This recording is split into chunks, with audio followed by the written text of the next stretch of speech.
গেলে যদি মুমিন হয় তো ফেরেশতারা মালাকুল মউত ফেরেশতের রুমাল দিয়ে তার রূহটা ফেরেশতের রুমালের ভিতরে নেয়।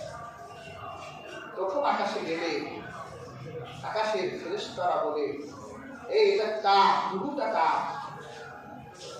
ফেরেশতা জবাব দেয়, অমুকের পুত্র অমুকের। বাহ, কি সকল হলো! রূহটা আকাশে চলে এসেছে, সম্মানে আকাশের দরজাগুলো খুলে দেওয়া হয়। সুবহানাল্লাহ। আবার যখন আকাশে নেওয়া হয়, ফেরেশতারা বলে, কার? তো অমুকের পুত্র অমুক বড় ফাজের ছিল, পাপী বদকার ছিল, কাফের ছিল। ফেরেশতারা বলে, এর জন্য আকাশের দরজা খোলা হবে না। দুর্গন্ধময় রুমালের ভিতরে রূহটা নিয়ে সপ্তম আকাশের নিচে জাহান্নামের একটা জায়গাটার নাম সিজ্জিন, সেই সিজ্জিনের ভিতরে রূহটা রেখে দাও। সিদরাতুল মুনতাহা এই জন্য বলা হয়, মুমিনের রূহ ওই শেষ প্রান্তে গিয়ে অবস্থান করে, এই জন্য এই জায়গাটার নাম সিদরাতুল মুনতাহা। অনেকের মতে, আবার অনেকেই বলেছেন, শহীদরা যখন ইন্তেকাল করে সেই শহীদদের রূহ যেহেতু সম্মান আছে, সেই জন্য আমার আল্লাহ রব্বুল আলামিন সিদরাতুল মুনতাহায় শহীদদের রূহগুলোকে রেখে দেয়। প্রিয় হাজরিন, আল্লাহ রাসূল সিদরাতুল মুনতাহা গেলেন। কুরআন কারীমে আল্লাহ পাক সিদরাতুল মুনতাহা কি আজীব বর্ণনা দিলেন। ইনতাহা জান্নাতুল মাওয়া। আল্লাহ পাক বলেন সিদরাতুল মুনতাহা হলো জান্নাতুল মাওয়ার কাছে। সুবহানাল্লাহ, সুবহানাল্লাহ। জান্নাতুল মাওয়া এটা জান্নাতের একটা এলাকার নাম। আল্লাহ বলে সিদরাতুল মুনতাহা হলো জান্নাতের ওই এলাকার কাছেই।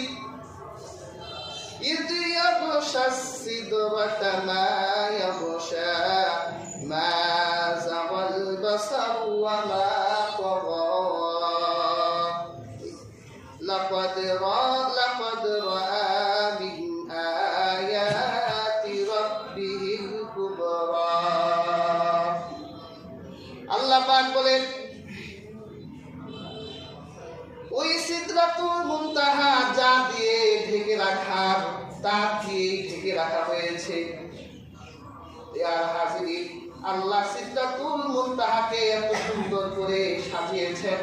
আল্লাহ রাসূল বলেছেন, এটা এতগুলো রং আমি সিদরাতুল মুনতাহার ভিতর দেখেছি, যে রং বর্ণনা করার মতো মোটেই পৃথিবীতে নাই। আর এই রঙের সৌন্দর্য ধারণ করার মতো কোন মস্তিষ্ক দুনিয়ার মানুষের মাথায় নাই। ফিহা ফিরাশুম মিন যাহাব। আল্লাহর হাবিব বলেছেন, প্রত্যেক পাতা পল্লবের ভিতরে সোনার পাখিরা উড়াউড়ি করছে।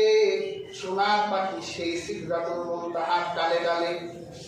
আবার অনেক বর্ণনা এসেছে, আল্লাহর ফেরেশতারা প্রত্যেক ডালে ডালে পাতা পল্লবে বসে আমার আল্লাহর জিকিরে মশগুল।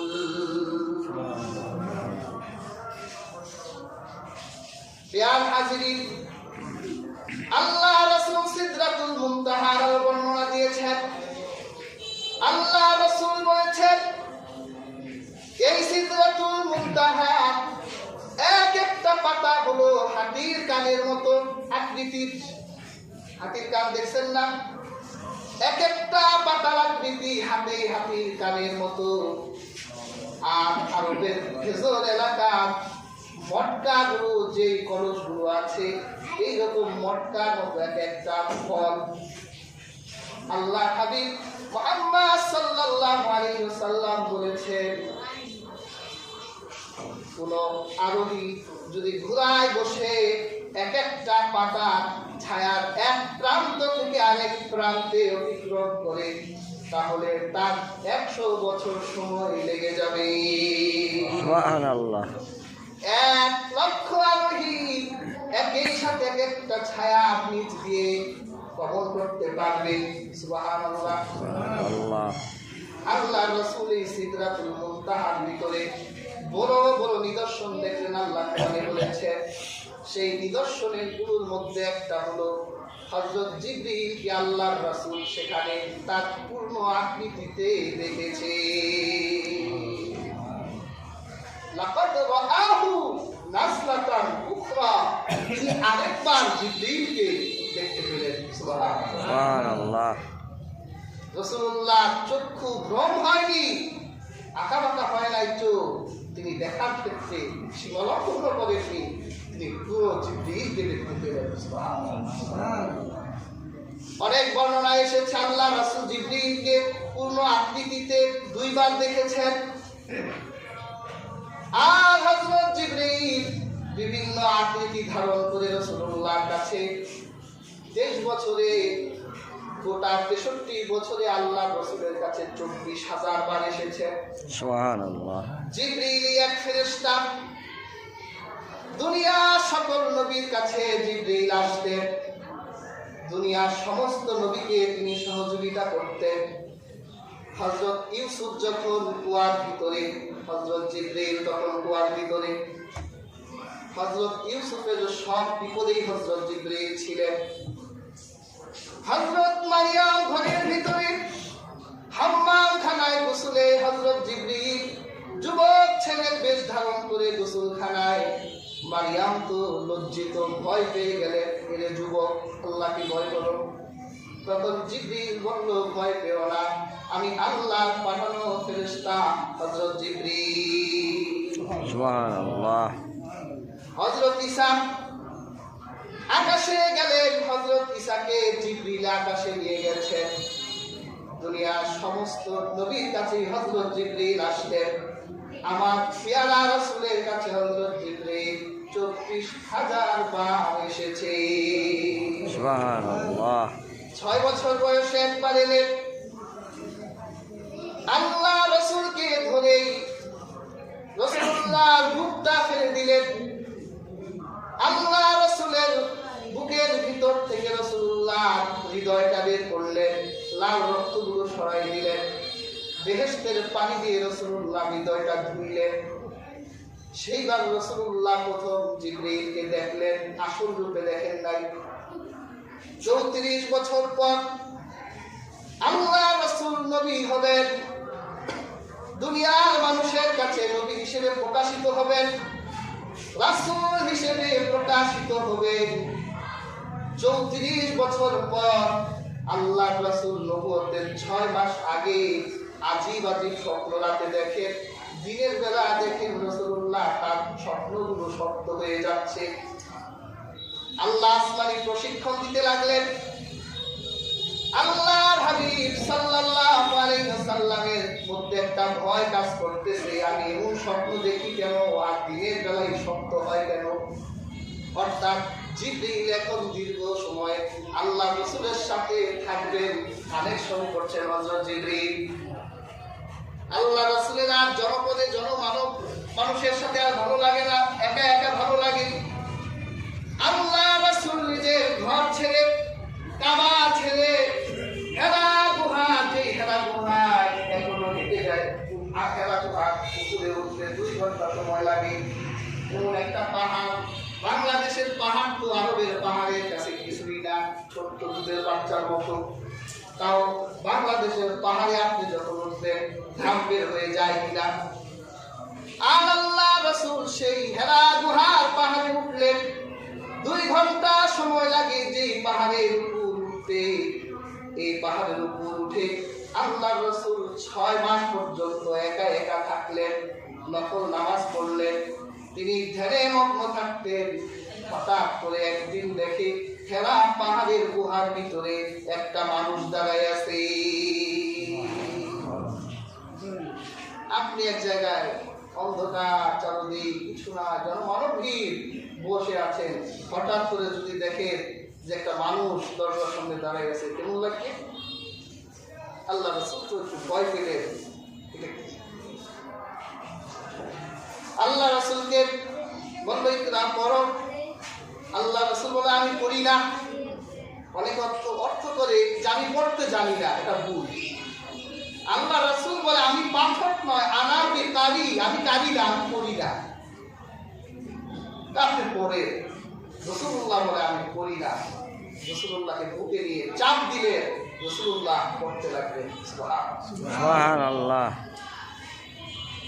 নিচে নামলে খাদিজার কাছে গেলেন। রাসূলের শরীরে জ্বর এসে গেছে অলরেডি, ভয় কাজ করছে। এটা কি দেখলাম, কি আসলো আর কি বাবু। প্রিয় হাজিরিন, আমাদের মা খাদিজা আল্লাহ রাসূলকে কিন্তু বলতে পারতেন আপনি আর যাবেন না ওই পাহাড়ে, পারতেন না বলতে, আপনি ওই পাহাড়ে আর যাবেন না, আপনার জন্য ওই পাহাড়টা শঙ্কা ভয়ে।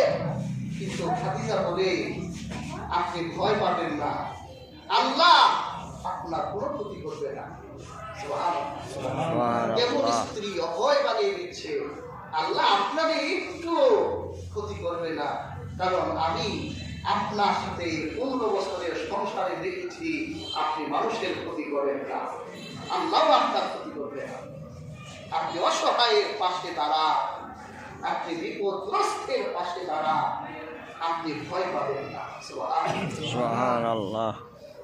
প্রিয় হাজিরিন, এই তো আল্লাহ রাসূলের সাথে জিবরাইলের সব এমন পর্যায়ে গেল। আল্লাহ রাসূল যদি জিবরাইলকে 1 সপ্তাহ 2 সপ্তাহ না দেখতেন, রাসূলের মনটা খারাপ হতো। জিবরাইল আসে না কেন? আবার জিবরাইল আসলে রাসূলুল্লাহ বলতো, জিবরাইল তুমি কেন আমার কাছে আসো না, তোমাকে কেন দেখি না? হযরত জিবরাইল বলে, ইয়া রাসূলুল্লাহ, ইয়া হাবিবাল্লাহ, আল্লাহ তো নবীদের কাছে আমাকে পাঠায় শুধুমাত্র কাজের জন্যে। ইয়া রাসূলুল্লাহ, ইয়া হাবিবাল্লাহ, কাজ ছাড়া কেমন করে আপনার কাছে আমি আসি? একবার তো রাসূলুল্লাহ বলল, জিবরাইল আমি তোমাকে দেখতে চাই। হযরত জিবরাইল আলাইহিস সালাম আল্লাহ রাসূলকে বলল, ইয়া রাসূলুল্লাহ আপনি আমাকে দেখবেন? হ্যাঁ আমি তোমাকে দেখতে চাই। হযরত জিবরাইল তার ডানাগুলো বের করলেন। হাদিসে এসেছে 600 ডানা, আর তার ডানাগুলো সবুজ বর্ণের, পাটা সবুজ বর্ণের। সে যখন ডানাগুলো খুলতো, ডানার ভিতর থেকে মণি মুক্তা ঝরে ঝরে পড়তো। সুবহানাল্লাহ। 2টা ডানা যখন হযরত জিবরাইল প্রসারিত করেছে, মনে হলো যেন গোটা দুনিয়াটা তার ডানার ভিতরে। আল্লাহর হাবিব এই প্রথমবার হযরত জিবরাইলকে দেখলেন। আর সূরার নজরে আল্লাহ বলেন, লাকাদ রাআহু নাযলাতান উখরা, আপনি সিদরাতুল মুনতাহা জিবরাইলকে আরেকবার দেখলেন। পুরো 600 ডানা বিশিষ্ট হযরত জিবরাইল আল্লাহ রাসূল সাল্লাল্লাহু আলাইহি সাল্লাম সিদরাতুল মুনতাহায় হযরত জিবরাইল আলাইহিস সালাতু ওয়াস সালামকে পুনরায় দেখলেন। বড় বড় নিদর্শন রাসূলুল্লাহ সিদরাতুল মুনতাহা দেখলেন। এই সিদরাতুল মুনতাহার পর এটাই মাখলুকের শেষ সীমানা, বর্ডারের পর যাওয়া যায়, আর পুরো মাখলুক বর্ডার পার হতে পারে না। এরপরে যে জগৎ, এই জগৎকে বলা হয় গায়েবের জগৎ। আল্লাহ তো গায়েবের খবর আমাদের দিবে। অনেক বর্ণনা, এর উপরে যে বর্ণনাগুলো এসেছে, আল্লাহ 70,000 পর্দা আছে। রাসূলুল্লাহ আল্লাহর সাথে কিভাবে দিদার দিয়েছিলেন সেটা আল্লাহ ও তার রাসূলই ভালো জানে। কিন্তু আমরা এগুলো, এই বর্ণনাগুলো দিয়ে পৃথিবীর মুখে ফেতনা লাগিয়ে বেড়াই। কিন্তু যত বর্ণনা আছে সিদরাতুল মুনতাহা পর্যন্ত সবগুলো সহি। সুবহানাল্লাহ। আল্লাহর সাথে রাসূলুল্লাহ দিদার করলেন। আমরা আহলে সুন্নাত জামাত এই আকীদা রাখি যে আল্লাহ রাসূল সশরীরে সচক্ষে আল্লাহকে দেখেছে। যদিও বর্ণনা মা আয়েশা থেকে বর্ণনা আছে যে আল্লাহ রাসূল আল্লাহকে দেখেননি, কোরআনের আয়াতও আছে আব্দুল্লাহ বিন আব্বাস রাদিয়াল্লাহু তাআলা বর্ণনা থেকে বোঝা যায় যে রাসূলুল্লাহ দুইবার আল্লাহকে দেখেছেন। সুবহানাল্লাহ। সেটা কিভাবে দেখেছেন সেটা আল্লাহ পাকই ভালো জানে। এগুলো নিয়ে আমরা আত্মপরি করলে চলবে না। আনলেন কি আল্লাহ তোহফা দিলেন কি 50 ওয়াক্ত নামাজ। রাসূলুল্লাহ ফিরছেন, ষষ্ঠ আকাশে মুসা নবী বসা। মুসা আলাইহিস সালাম বলে, আল্লাহ আপনাদের তোহফা দিল কি, হাদিয়া আনলেন কি? রাসূলুল্লাহ খুশির অতিশয্যে বললেন, আল্লাহ 50 ওয়াক্ত নামাজ দিয়েছেন। সুবহানাল্লাহ। এই বর্ণনা আছে বুখারী মুসলিমে, এই বর্ণনা আছে। তখন মুসা আলাইহিস সালাম বলল, আমার তো উম্মত বনি ইসরাঈল ছিল, আপনি জানেন আল্লাহ 2 ওয়াক্ত নামাজ দিছিল, এগুলিতে 2 ওয়াক্ত নামাজও পড়তো না। 50 ওয়াক্ত পড়বো, আপনার উম্মতের হায়াত তো দুর্বল, 50 ওয়াক্ত পড়তে পারবে, আপনি আবার যান একটু কমায়া দেন। রাসূলুল্লাহ কমাতে 5 ওয়াক্ত। মুসা আলাইহিস সালাম বলে, আবার যান, 5ও পড়তে পারবে না। এখন তো দেখি টাইম 5ও তো আমরা পড়ি না, ঠিক না?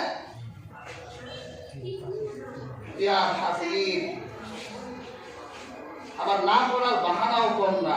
দেখলাম এক শ্রেণী ভণ্ডরা, এখন ইউটিউব আসছে, অনেক জিনিস শুনি দেখি। এক শ্রেণী ভণ্ডরা নামাজ না পড়ার জন্য কোরআনের সূরা মাআরিজের 23 নম্বর আয়াতের দলিল দেয় যে আল্লাহ কোরআন শরীফে বলছে, আল্লাযীনা হুম আলা সালাতিহিম দাঈমুন। আল্লাহ এই আয়াতে দায়মি নামাজের কথা বলছে, কায়েমি নামাজের কথা বলে নাই। মানে অর্থ হলো আমরা ওই 5 ওয়াক্তের কায়েমি নামাজ পড়বো না, এটা কোরআন শরীফে নাই। আসছে দায়মি নামাজ, আমরা 24 ঘন্টায় নামাজ পড়ি। দলিল আল্লাহ বলছে, আল্লাযীনা হুম আলা সালাতিহিম দাঈমুন। তোমরা আল্লাহ কোরআনে বলছে, আর যারা নামাজে দায়েম নিষ্ঠাবান, ওরা এই আয়াতটা অপব্যাখ্যা করে আমাদের বোঝায় যে আমরা দায়েমি নামাজ পড়ি, কায়েমি নামাজ পড়ি না। কিন্তু দায়েমের অর্থ কি এটা? আল্লাহ বলছে যারা নামাজে নিষ্ঠাবান, যারা নামাজ পড়ার ক্ষেত্রে অনড়, ফজর পড়লে আসর যাতে জোহর যাতে না ছুটে ওরা দায়েম থাকে, যা জোহর পড়ে। আবার জোহর পড়লে ওরা দায়েম থাকে, আসর পড়বো, আসর পড়লে দায়েম থাকে, মাগরিব পড়বো। এভাবে যারা 5 ওয়াক্ত নামাজের উপর দায়েম, আল্লাহ এটা বুঝাইলো। আল্লাহ বলে যে না, আমরা দায়েমি নামাজ পড়ি, যে দায়েমি নামাজ পড়ে গেছি, দায়েমি নামাজ পড়ার জন্য মসজিদ শর্ত না, নামাজের জন্য মসজিদ শর্ত না। তাহলে রাসূলুল্লাহ কেন মসজিদে নববী বানালেন? তোমরা একটা প্রমাণ কি আমাদেরকে দেখাতে পারবে যে আল্লাহ রাসূলের উপর নামাজ ফরজ হওয়ার পর রাসূলুল্লাহ কোনো একদিন কোনো কারণে একটা ওয়াক্ত নামাজ তিনি ছেড়ে দিয়েছেন, এরকম একটা দলিল তোমরা দেখতে পারবা? এর সাথে রাসূলুল্লাহ কখনো তিনি নামাজ তরক করে নিজে ইমামতি করে নামাজ পড়তেন। এমনও আছে যে রাসূলুল্লাহ কোনো এক বিচার করতে গিয়েছিলেন, তিনি মসজিদে নববীতে ঢুকলেন, একামত হয়ে গেল, আবু বকর দাঁড়িয়ে গেছে, রাসূলুল্লাহ পেছন দিক থেকে মুসল্লিদেরকে সরাইয়া তিনি ইমামতিতে এসে আবু বকরকে পেছনে দাঁড় করিয়েছেন। তিনি নিজে ইমামতি করে নামাজ পড়েছেন। আর তোমরা রাসূলুল্লাহ সেই নামাজকে অস্বীকার করে তোমরা তো বহু আগেই কাফের হয়ে গেছো। হাজিরিন, নামাজ ছাড়া যাবে না, নামাজ পড়তে হবে। হাদিস শরীফে এসেছে, আল্লাহ রাসূল বলেছেন, যে ব্যক্তি সূর্যোদয়ের পূর্বে এবং সূর্য অস্তের পরে নামাজ আদায় করে জাহান্নামের আগুন তাকে স্পর্শ করবে না। ফজরের নামাজ আর মাগরিবের নামাজ বুঝেছে আল্লাহ রাসূল। আল্লাহ কোরআনে আয়াত নাযিল করেছেন, হাফিজু আলাস সালাওয়াতি ওয়াস সালাতিল উসতা ওয়া কুমু লিল্লাহি কানিতিন। আল্লাহ কোরআনে বলেছেন, তোমরা 5 ওয়াক্ত নামাজ হেফাজত করো, বিশেষ করে আসরের নামাজ। যখন রবের সামনে দাঁড়াও, বিনয় অবনত হয়ে তোমরা নামাজে দাঁড়িয়ে যাও। সুবহানাল্লাহ। আল্লাহ কোন নবীকে এশারের নামাজ দেয় নাই, আমাদের রাসূলকে আল্লাহ এশারের নামাজ দিয়েছেন। সুবহানাল্লাহ। 5 ওয়াক্ত নামাজের ফজিলত আছে কিনা? আছে। কাজে হাজিরিন, নামাজ ছাড়া যাবে না, তবে হালাল খাইবেন। হারাম খেয়ে কোনো ইবাদত কবুল হয় না। কিন্তু আপনি হারাম খান বলে নামাজ পড়বেন না, নামাজটা পড়েন, আস্তে আস্তে সব ছাড়েন। নামাজটা পড়েন। আপনি স্কুলে জানি না, তারপরে পিঠে ঘোরা শিক্ষকে স্কুলে আসছ কেন? কিন্তু আপনি স্কুলে আসেন কিন্তু পড়া পারেন না।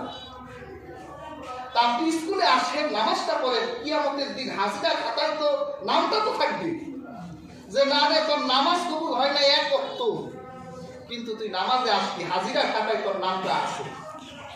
হাজিরাও দেন না, আবার তোর দায়নি সালাম। আর 24 ঘন্টা আপনি জিকির আজকার করেন, আমরা তো এটা অস্বীকার করি না।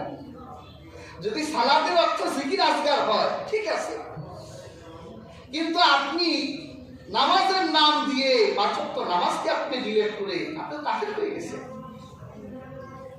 নামাজ পড়ে কিয়ামতের দিন নামাজ আপনার জন্য নূর হবে, বুরহান হবে, দলিল হবে, আপনার নাজাতের কারণ হয়ে যাবে। সুবহানাল্লাহ। কেমন করে ঘুমাও মানুষ, কেমন করে ঘুমাও মানুষ, ফজর করে কাজা,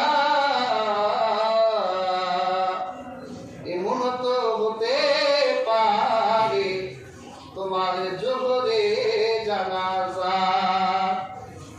কি বলেন, হতে পারে কিনা? কেমন করে ঘুমাও মানুষ, ফজর করে কাজা, এমন তো হতে পারে তোমার জোহরে জানাজা।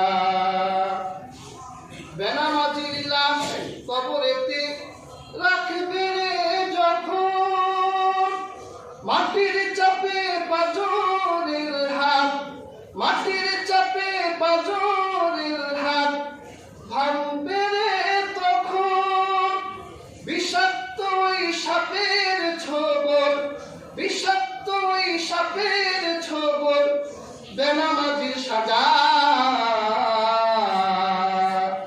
এমন তো হতে পারে তোমার জোহরে জানাজা। কাজী হাজিরিন, নামাজকে তরক করা যাবে না। এক ওয়াক্ত নামাজ জীবন থেকে চলে গেলে সেটাই আপনার জন্য নাই হয়ে গেল। দৃঢ় প্রতিজ্ঞাবদ্ধ হন, আল্লাহ রাসূল মেরাজ নগরী থেকে আমার আল্লাহর সঙ্গে দিদার করে আমার আল্লাহর পক্ষ থেকে 5 ওয়াক্ত নামাজ হাদিয়া হিসেবে এনেছে। আপনি যদি এই 5 ওয়াক্ত নামাজ আমার আল্লাহর রেজামন্দি হাসিলের জন্য, আমার আল্লাহর সন্তুষ্টি হাসিলের জন্য এই 5 ওয়াক্ত নামাজ আদায় করেন, তাহলে আমার আল্লাহ আপনার আমলনামায় 50 ওয়াক্তের সওয়াব লিখে দিবে। সুবহানাল্লাহ। আর নামাজ ছাড়বেন না, নামাজ ছাড়া যাবে না। 5 ওয়াক্ত নামাজ পড়েন। প্যার হাজিরিন, প্যার হাজিরিন, আল্লাহ রাসূল যখন 5 ওয়াক্ত নামাজ নিয়ে দুনিয়ার দিকে আবার রওনা হলেন, দুনিয়ার প্রথম আকাশ থেকে রাসূলুল্লাহ নেমে যখন কাবার আকাশের কাছাকাছি, আল্লাহ রাসূলের সঙ্গে হযরত জিবরিল ছিলেন। আল্লাহ রাসূল হযরত জিবরিলকে ডেকে বলল, ইয়া জিবরিল, ইন্না কওমি লা তুসাদ্দিকুনি। ও জিবরিল, আমার মনে হয় আমার কওম আজকে ঘটে যাওয়া এই ঘটনাগুলো মেনে নিবে না, ওরা সত্যায়ন করবে না। কারণ এই মসজিদে হারাম থেকে সেই ফিলিস্তিনের মসজিদে মুকাদ্দাসে যেতে 1 মাস সময় লাগে, আসতে 1 মাস। আর তারপর আমি এই মসজিদে আকসা থেকে 7 আকাশ পেরিয়ে আল্লাহর লৌহ কালাম 70,000 নূরের পর্দার উপরে আমার আল্লাহ খাস ফেরেনে গেলাম। এই ঘটনা যদি আমার কওম জানতে পারে তাহলে আমারে তো বলবে মুহাম্মদ পাগল হয়ে গেছে। নেশাখোররা না এরকম বলে, উল্টাপাল্টা দেখে তার গাছের উপর বাজার বসছে, আবার একটা বাঁকা রাস্তা নাইমা রাস্তা ঠেলে পূজা করে, তুই করসটা কি রাস্তা বেঁকা হয়ে গেছে পূজা করতে। উল্টাপাল্টা নেশাখোররা দেখে আমি যদি এই কথা বলি তাহলে আমার কওম তো আমাকে অস্বীকার করবে। হযরত জিবরীল বলল আবু বকর বিশ্বাস করবে। রাসূলুল্লাহ বলেন ব্যাস হয়ে গেছে, একজন বিশ্বাস করলেই হয়ে গেছে। সুবহানাল্লাহ। রাসূলুল্লাহ ফজরের নামাজ পড়লো। ওই দিন কিন্তু ফজরের নামাজ ফরজ হয় নাই, নফল হিসেবে রাসূলুল্লাহ পড়লেন। ওই দিন জোহর থেকে কোন বর্ণনায় 10 ওয়াক্ত, কোন বর্ণনায় 9 ওয়াক্ত নামাজের ইমামতি হযরত জিবরীল করলেন। ফরজটা শিখাই দিলেন কিভাবে নামাজ পড়তে হয়। হাদিসের কিতাবে এসেছে রাসূলুল্লাহ ফজরের নামাজ পড়ে উম্মে হানির ঘরে থেকে গিয়েছিল, আবার উম্মে হানির ঘরে। উম্মে হানিকে বলল, উম্মে হানি আমি তো এরকম দেখলাম, তা আমি কি আমার সচক্ষে দেখে এলাম, আমি কাবার চত্বরে গিয়ে আবু জাহেলদেরকে একটু শোনাই আসি। উম্মে হানি বলেন আমি রাসূলুল্লাহ চাদর টেনে ধরলাম যে আপনি কখনো তাদের কাছে এই ঘটনা বললেন না, আপনাদের পাগল বলবে। রাসূলুল্লাহ যখন চাদর টান দিলে রাসূলুল্লাহ পেটের নূরগুলো আমি আমার সচক্ষে দেখতে পেলাম। সুবহানাল্লাহ। আমার দাসী নবুয়াকে রাসূলের পিছনে পাঠালাম, যাও দেখো কাফেরেরা যদি খারাপ বিহেভ করে দ্রুত আমাকে জানাবা। আল্লাহর হাবিব দেখলেন কাবার চত্বরে মুকরিম ইবনে আদি, আবু জাহেলা, ওয়ালিদ বিন মুগীরা বসে আছে। আল্লাহ রাসূল বলল আমি গত রজনীতে বাইতুল হারাম থেকে বাইতুল মুকাদ্দাস তারপর আল্লাহ ঘিরে গেলাম। তখন মুকরিম বিন আদি বলেছিল মুহাম্মদ আমার মনে প্রায় বিশ্বাস জন্মে গিয়েছিল যে তুমি হয়তো নবী হবা, কিন্তু আজকের এই ঘটনা শুনে আমি লাত আর উজ্জার নামের কসম খেয়ে বললাম তোমার মতো ভণ্ড আকাশের নিচে আর নাই। নাউযুবিল্লাহ। আবু জাহেল তো চালাক, ও মিথ্যা বলল না, চুপ করে উঠেই আবু বকরের বাড়ি গেল। এই তোমার দোস্তের খবর রাখুনি? আবু বকর বলে কি হয়েছে? তোমার দোস্ত, তুমি তো ব্যবসায়ী মানুষ, কতবার তুমি ফিলিস্তিনে গেছো, তো তুমি তো জানো যাইতে আসতে কতদিন লাগে। তোমার দোস্ত নাকি গল্প রাখতে গিয়ে আবার চলে আসছে। এটা কি আমার দোস্ত মোহাম্মদ বলছে? হ্যাঁ এটা তোমার দোস্ত আমাদের সামনে সকাল বেলা এসে নিউজটা দিল। আবু বকর বলে আমি আমার রবের ইজ্জতের কসম খেয়ে বলি যদি আমার দোস্ত মুহাম্মদ এটা বলে থাকে তাহলে আমি বিশ্বাস করে নিলাম। সুবহানাল্লাহ। আবু বকর আসছে, এমন বৈঠক বসলো, সালিশ বসছে, মুহাম্মদের কথা দেখবো কত সত্য। আমরা ঘুরে আসলাম, আচ্ছা মুহাম্মদ বলো তো বাইতুল মুকাদ্দাস দেখতে কেমন? রাসূলুল্লাহ রাতে গেছে, বাইতুল মুকাদ্দাস রাতে দেখা যায়? দরজা কয়টা বলো তো, জানলা কয়টা বলো তো। রাসূলুল্লাহ চেহারাটা যখন একটু মলিন হয়ে গেল, হযরত জিবরীল পুরা লাইট বাইতুল মুকাদ্দাসটা খুলে রাসূলুল্লাহ চোখের সামনে তুলে ধরলো। সুবহানাল্লাহ। এই যে দরজা, এই কটা দরজা, এই কটা জানালা, এই দিক দিয়ে ঢুকে এই দিক দিয়ে বের হয়। আবু বকরের মুখে নূরের হাসি বইতে লাগলো, আবু বকরের চেহারায় ঈমান ভাসতে লাগলো, আর আবু জাহেলরা হতভম্ব হয়ে গেল। ঠিকই তো বলতেছে। রাসূলুল্লাহ বলে আরো প্রমাণ চাও? আরো প্রমাণ চাই।